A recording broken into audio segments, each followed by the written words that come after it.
Assalamualaikum warahmatullahi wabarakatuh. Tetap sehat, tetap bahagia, dan tetap semangat. Anak-anakku semua, pada pertemuan kali ini Pak Awan akan menjelaskan tentang usaha energi dan daya, ya. Work, energy, and power. Jadi usaha, energi, dan daya. Oke, anak-anakku.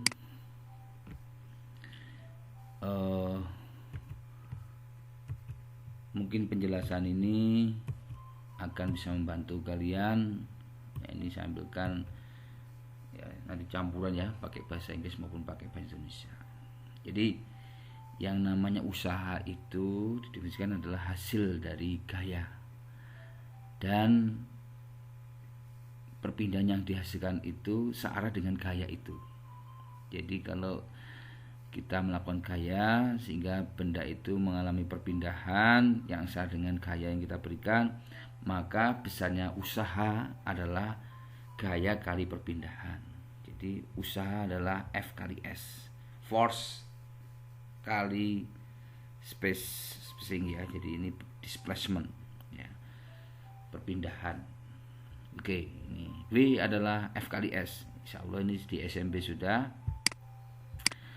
Kemudian satuannya adalah usaha adalah satuannya adalah Newton meter, karena gaya Newton S2 meter. Lah, Newton meter dinamakan dengan joule ya, dengan joule. 1 joule ya, 1 joule adalah usaha yang diberikan ketika gaya 1 Newton menghasilkan perpindahan sebesar 1 meter. Tentunya dengan arahnya sama dengan gaya. Ini definisi dari 1 joule. Ada lagi satuan usaha yang lebih besar, ada 1 kilojoule berarti 1000 joule, megajoule berarti 1 juta joule, dan gigajoule ini 10⁹ joule ya. Mungkin bisa digunakan yang lain, ini satuannya. Kemudian bagaimana kalau gaya ini, tension ini tidak segaris, tidak searah perpindahannya dengan gayanya? Bagaimana? Tentunya ini bentuk sudut ya. Tetanya ada di sini, sudut dengan dengan lantai, dan ini perpindahan displacement. Nah, ngukurnya perpindahannya itu dari sini, berarti juga dari ujung sini. Kalau dari ujung yang kanan, berarti ini juga kanan ya. Ini namanya displacement atau perpindahan ya. Bagaimana mencari usahanya kalau membentuk sudut seperti ini ya. Nah, kalau untuk sudut itu, maka besarnya usaha adalah Fs cos theta. Artinya bahwa gaya yang searah displacement searah dengan S adalah F cos theta. F cos theta berarti usahanya adalah F cos theta kali S atau Fs cos theta begitu.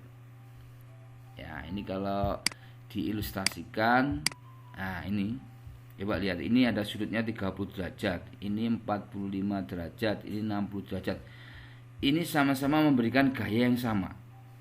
Usahanya sama, 8,82 joule. Nah, sama usahanya. Tapi gaya yang diberikan berbeda ya. Meskipun ini gayanya di sini ada 9,8, di sini ada 13,9, ini 17 Newton ya. Tentunya sudut yang paling besar yang 60 derajat ini harus menggunakan gaya yang besar. Ya, menggunakan gaya besar. Meskipun hasil usahanya sama, yaitu F kali S. Ya. 45 lebih besar dari 30 ya, karena ini lebih terjal ya daripada yang 30. Ya, gaya yang diberikan pada sudut 30 ini yang paling rendah ya. Artinya ini konsep dari sebuah bidang miring. Jadi kalau membuat jalan, nanti kamu jadi insinyur membuat jalan, pada saat sudutnya ini landai, maka tentunya gaya yang diberikan itu kecil, ya, meskipun usahanya nanti sama, dihasilkan sama, meskipun kalau ini terjal, ya, usaha yang diberikan sama. Artinya bahwa W adalah Fs cos theta. Nilai cos itu kalau tetanya makin besar, nilainya cos makin kecil, ya, itu diperhatikan. Nah, itu sebagai ilustrasi bahwa W adalah Wf cos theta. Nah, kemudian coba kita bayangkan, ya, sebuah benda ditarik dengan gaya F, kemudian menghasilkan percepatan dengan arah yang sama, sehingga pada suatu titik ini mempunyai kecepatan v yang mula-mula 0, v-nya kemudian suatu saat karena gaya F ini, sehingga dia mempunyai kecepatan sebesar v. U ini Eka, ya, energinya 0, ya, U itu energi. Nah, ini menghasilkan perpindahan sebesar S. Nah, ini menandakan bahwa energi kinetik, ya, energi kinetik itu energi karena gerak benda. Jadi kalau benda itu bergerak pasti punya energi kinetik. Jadi kalau dilihat, oh, benda ini bergerak berarti punya Eka. Iya, itu besarnya setengah mv kuadrat. Jadi posisi sini punya Eka setengah mv kuadrat. Ya, jadi Eka adalah energi karena geraknya. Ini di SMP juga sudah. Nah, Eka ini, ya, yang dihasilkan ini sama dengan usaha yang dikerjakan. Jadi kalau saya tadi mengerjakan F kali S seperti ini, besarnya akan sama dengan Eka, ya, perubahan Eka, delta Eka. Jadi Eka ini dikurangi Eka awal. Kalau Eka awalnya 0 berarti ya otomatis sama dengan setengah mv kuadrat ini karena dikurangi 0, ya. Jadi sebenarnya usaha yang diberikan ini sama dengan perubahan Eka-nya. Ya, satuannya sama-sama Joule. Jadi energi sama usaha satuannya sama dengan Joule. Ya. Jadi ada sebuah transfer energi dari usaha menjadi energi kinetik, ya, energi kinetik. Kemudian energi potensial. Energi potensial adalah energi karena posisinya, karena posisi. Jadi karena posisinya. Jadi kalau dari gravitasi bumi, maka makin dekat dengan pusat bumi, maka makin tinggi dari permukaan bumi, maka energi potensialnya makin besar. Ya, makin tinggi dari permukaan bumi berarti energinya makin besar. Jadi EP adalah mgh. Kalau bahasa Inggris dibalik PE, potential energy. Tapi kalau Indonesia energi potensial, EP, ya. Ya, besarnya EP adalah mgh, massa kali pertambahan gravitasi kali ketinggian. Artinya makin tinggi, maka EP-nya juga besar. Ya, berarti EP itu mgh. Nah, hubungannya usaha dengan energi potensial yang sama tadi, ya. Kalau tadi kinetik, usaha yang dihasilkan itu akan menghasilkan sebuah energi kinetik, ini sama.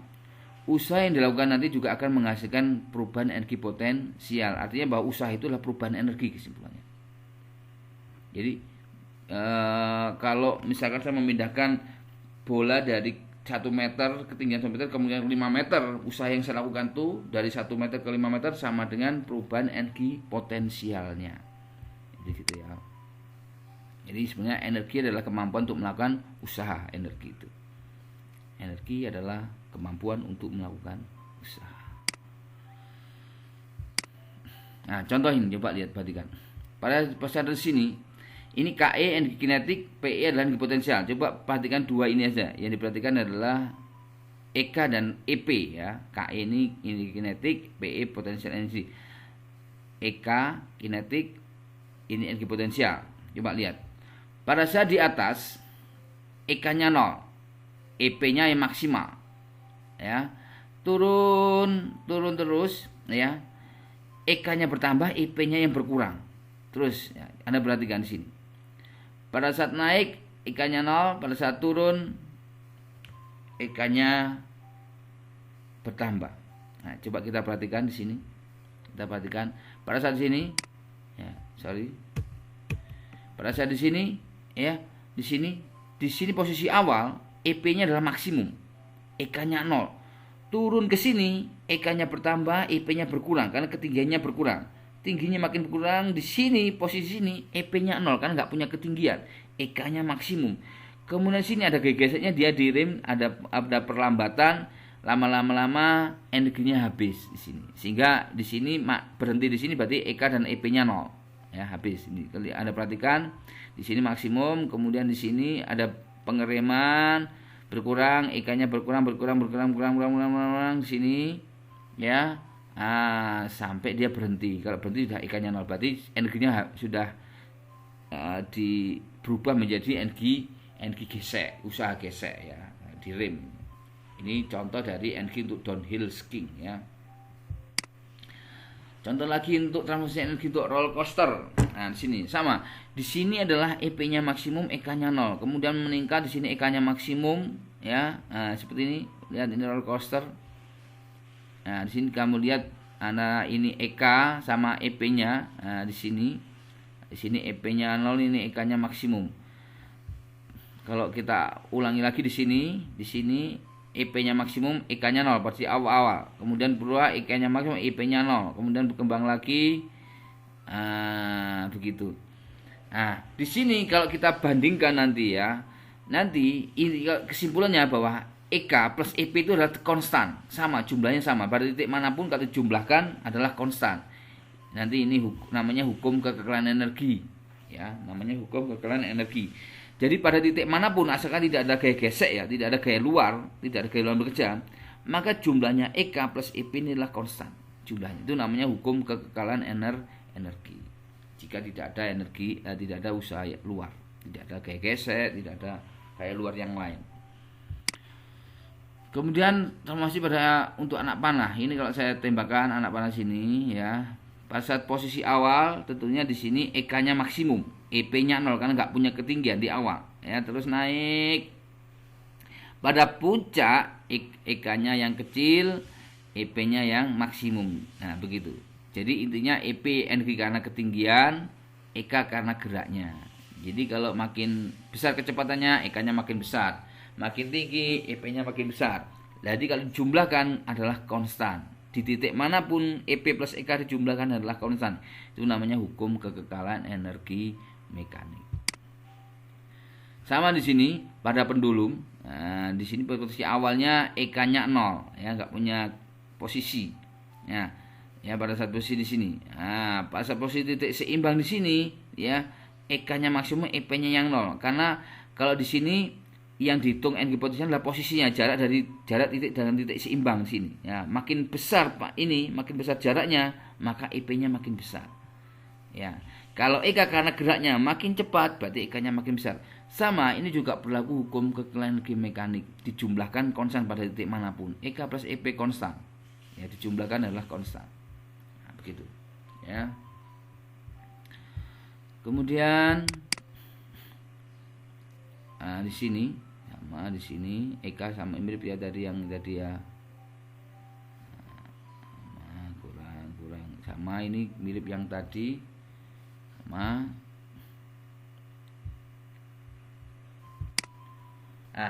Rumus hukum energi mekanik adalah energi mekanik 1 sama energi mekanik 2 pada titik itu. Jadi energi mekanik itu EP plus EK. Jadi energi mekanik itulah EP plus EK, namanya energi mekanik. Jumlah energi mekanik pada satu titik, tiap titik adalah konstan asalkan tidak ada gaya luar yang mempengaruhinya. Jadi posisi A sama B ini energi mekaniknya sama. A punya EP lebih besar daripada EP di B, tapi A mempunyai EP lebih besar daripada B ya. Nah, tapi B mempunyai EK lebih besar daripada A. Nah, EP plus EK di A sama dengan EP plus EK di B. Itu namanya hukum kekekalan energi mekanik. Jadi EK1 plus EP1 sama EK2 plus EP2, begitu ya. Sama. EK adalah setengah mv kuadrat, EP adalah mgh. Jadi kalau dijumlahkan selalu sama di tiap titiknya. Ya. Oke, gitu. Kalau mula-mula diam, maka V-nya 0 kalau mula-mula diam. Ya, berarti EK-nya 0 di sini. Dia hanya punya EP.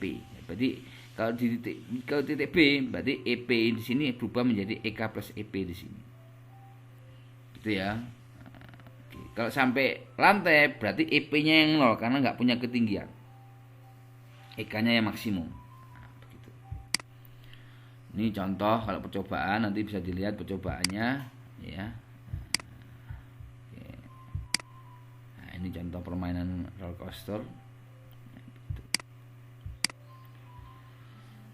Nah, power adalah daya. Daya adalah energi per waktu. Jadi, usaha per waktu atau energi per waktu adalah daya, power. Satunya adalah watt atau joule per detik. Watt itu joule per detik. Jadi, usaha per waktu adalah daya. Ya, ini daya. Oke. Satunya watt, oke.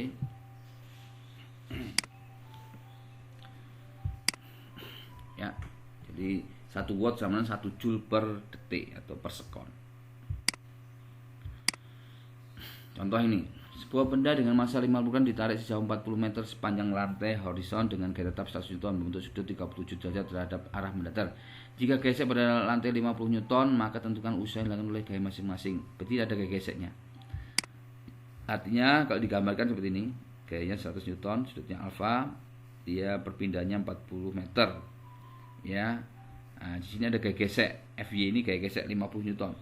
Maka tentunya sigma F-nya adalah F cos theta cos alpha karena yang searah dengan displacement adalah F cos alpha. Berarti sigma F-nya adalah F cos alpha min gaya geseknya. Jadi 100 kali cos 37 min 50. Hasilnya adalah 30 Newton. Maka 30 Newton kali perpindahannya ini adalah usahanya. Ya, 30 kali 40 berarti 1200 Joule. Ya, ini untuk mencari usaha. Nah, perhatikan grafik F di bawah ini, ya. Tentukan usaha total dan oleh gaya ini. Grafiknya seperti ini, ya. Seperti ini. Anda perhatikan, sumbu Y adalah F, sumbu X adalah S. S ini displacement, perpindahan, F adalah force, gaya. Nah, usaha adalah F kali S. Maka sebenarnya usaha adalah luasan di bawah grafik ini. Cuma ingat, ya, yang di atas ini adalah arah gaya positifnya, di sini adalah gaya negatif, berarti arahnya berlawanan. Jadi ini nanti luas grafik yang atas dikurangi luas grafik di bawah, ya, seperti itu untuk mencari luas. Karena luas itu F kali S, berarti F kali S adalah usaha. Jadi untuk mencari usaha adalah luas di bawah grafik. Jadi usaha yang pertama luas di bawah grafik adalah luas trapesium. Nah, W1 ini ketemu luas trapesium jumlah sisi sejajar kali tinggi bagi 2. Ya, 64. Luas yang kedua luas segitiga bernilai negatif 10 Joule. Maka besarnya usaha total, usaha yang positif dikurangi usaha yang negatif, ya. Nah, maka 64 kurangi 10 berarti totalnya adalah 54 Joule. Ya, nah, ini contoh. Sebuah gaya konstan sebesar 20 Newton dikenakan pada benda sehingga benda berpindah 15 meter. Hitung usaha yang dilakukan oleh gaya tersebut jika sudut antara gaya perpindahan 60 Newton. Berarti ya W adalah Fs cos theta, ya. Hanya kita jadi masukkan, ya. Ini hanya F cos theta. Nah, dimasukkan aja nanti, ya. Silakan dihitung. Berarti gambar samping jika besar F1 150 Newton, F2 30 Newton, maka kotak itu berpindah sejauh 8 meter. Berapa besarnya? Usaha totalnya adalah di sini adalah W adalah F1 cos 45 kali 8 meter perpindahannya. F2 tegak lurus, dia tidak mempengaruhi pada geraknya pada arah perpindahannya. Jadi yang mempengaruhi adalah gaya yang searah dengan perpindahannya. Ya, searah perpindahannya adalah hanya F1 cos theta. Sehingga besarnya usaha total adalah W sama dengan F1 atau 150 ini kalikan 8 kalikan cos 45. F2 tidak berpengaruh pada displacementnya, sehingga tidak terhitung pada usaha total. Nah, sama untuk mencari ini berarti luas 1 ini tambah luas 2 ini dikurangi luas 3 ini. Ya, gitu ya sudah tadi, ya. Sebuah bola masanya setengah kilogram dilempar vertikal ke atas. Ya, vertikal G berarti GVA dengan kecepatan awal 20 meter per sekon. Jika bertemu berarti 10, tentukan energi potensial tinggi. Anda bab yang semester 1, ya, bab kinematika gerak vertikal, Anda bisa mencari hamaksnya V0 kuadrat per 2G. Nah, dicoba lagi, kalau lupa dibuka lagi, ketemu 20 meter, maka IP nya MGH, hanya adalah hamaks ini, ya, tinggal masukkan aja. B. Perubahan energi potensial saat bola pada ketinggian 5 meter. Perubahan itu berarti delta EP ya, selisihnya ya, selisihnya. Energi potensial pada ketinggian H2 5 meter tinggal masukkan saja MGH setengah 10 5 25. Maka perubahannya ya dikurangi EP2 min EP1.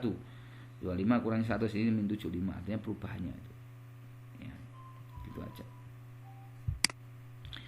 Sebuah benda bermassa 4 kg mula-mula diam, kemudian bergerak lurus dengan kecepatan 3 meter. Berapa usaha lakukan menjadi energi kinetik? Dia bergerak berarti punya energi kinetik. Berapa usahanya? Usaha sama perubahan energi kinetik. Ya, usaha sama perubahan energi kinetik. Kita cari dulu kecepatan awal, kecepatannya setelah dia dipercepat 3 meter selama 2 detik. Berarti V0 plus AT. V0-nya 0, berarti 3 kali 2 berarti 6. Ini kecepatan akhirnya ini. Sehingga delta EK-nya tentunya EK akhir kurangi EK awal. EK akhirnya setengah V kuadrat, EK awalnya setengah MV0 kuadrat. Karena awalnya adalah diam, mula-mula diam, berarti EK 0-nya adalah 0.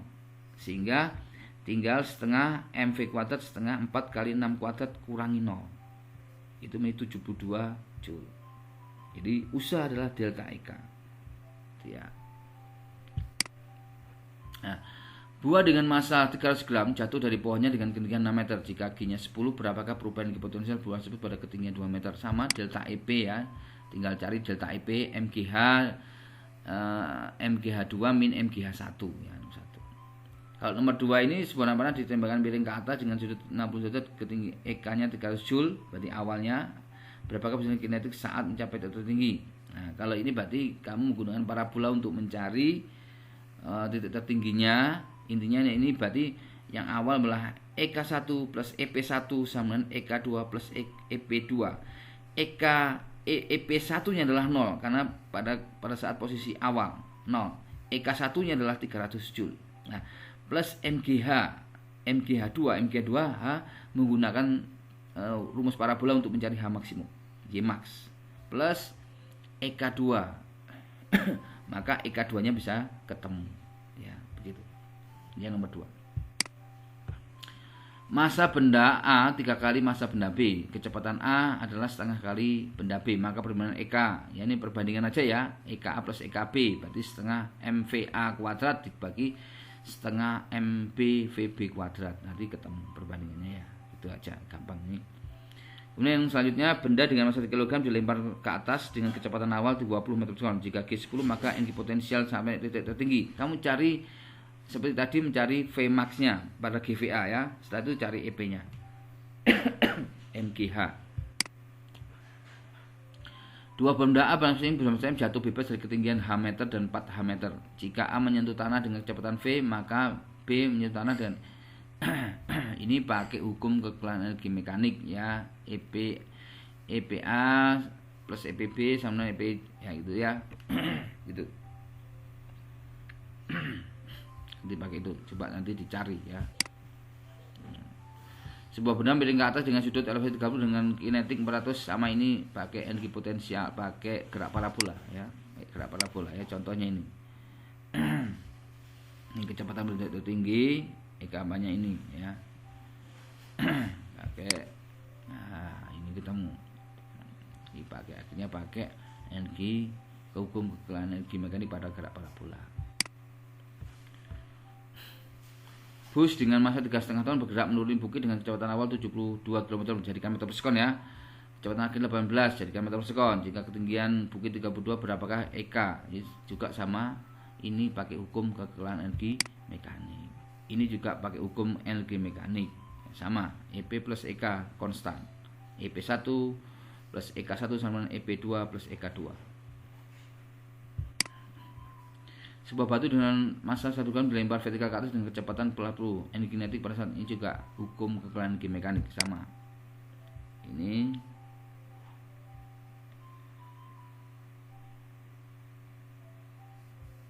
ya juga pakai hukum energi mekanik sama. Nah, kalau usaha ini sama dengan EK, delta EK. Ya, berapa usaha dilakukan untuk pengereman? Usaha adalah delta EK. Jadi dari kecepatan ini sampai berhenti ya. Sampai menempuh jarak 50 meter kecepatan bola menjadi 36. Nah, ini berarti perubahan delta EK. Ya, 32 menjadi 36. Ini usaha pengeremannya. Sebuah batu bermassa 2 kg dilepas dari ketinggian 4 meter. Jika percepatan gravitasi 10, tentukan energi kinetik sesaat sebelum menumpuk tanah. Juga ini pakai hukum kekekalan energi mekanik sama. Pada gambar di samping, benda yang beratnya 20 Newton meluncur sejauh 2 meter. Apabila gesekan antara benda dan miring diabaikan, tentukan usaha dilakukan oleh gaya berat. Ya, F kali S ya. F kali S. Tentunya F-nya adalah W sin 30 ya. Di sini yang mendorong adalah W sin 30. Ya, W sin 30. Jadi W sin 30 kali 2 meter karena yang arahnya ke sini. Yang arahnya dengan gaya yang searah sudut adalah W sin. Nah, W sin ya, W sin. W cos-nya ada di sini. Bukan W cos tapi W sin yang di sini ya. Ingat. Jadi yang F kali S, F itu adalah gaya yang searah dengan displacement, dengan perpindahannya. Sebuah benda massa bulan ditembakkan vertikal ke atas dengan kecepatan peluh hitunglah besar dan sama soal yang tadi. Ini juga hukum kinetik mekanik. Jadi EP ya di sini EP plus EK di titik sini sama dengan EP plus EK di titik A sama dengan EP plus EK di titik B sama ya. Nanti silakan dicari. Daya adalah energi per waktu.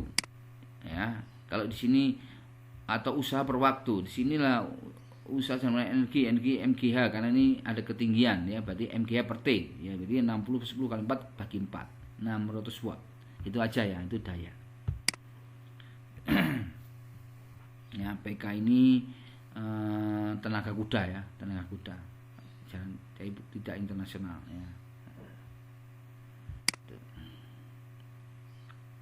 Mungkin itu soal-soal kalian bisa berlatih sendiri di modul, kemudian terus berlatih. Nanti insya Allah Pak Wan akan perdalam lagi di latihan-latihan soalnya ya. Itu mungkin itu.